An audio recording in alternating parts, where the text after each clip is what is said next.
Болни и задолжени со кредити со месеци без плата и здравствено осигурување. Вакво е секојдневието на вработените во пералната на Клинички, која не работи веќе 3 месеци. И Осман и Жаклина, како и уште 9 нивни колеги се на улица. И во неизвестност дали ќе биде решен нивниот статус. 11 месеци сум без плата, 3 месеци сум без работа. Клинички не ја зема работата, го изнесоа вешо да се пере надвор, се пере во Сарај, во приватна перална, се пере во 8 септември и останавме на улица без работа и без плата. Со болна жена сум, најлоша диагноза има.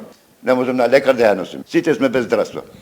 Тоа е. Ние си сакаме нашата работа да ја вратат. Фирмата која стопанисуваше со пералната на принципот јавно-приватно партнерство од септември, кога најави раскинување на договор. Обврските за вработените ги оставиле на здравствените власти. Но досега ниту Министерството, ниту заеднички служби не го решија проблемот и не им се исплатени за останатите плати.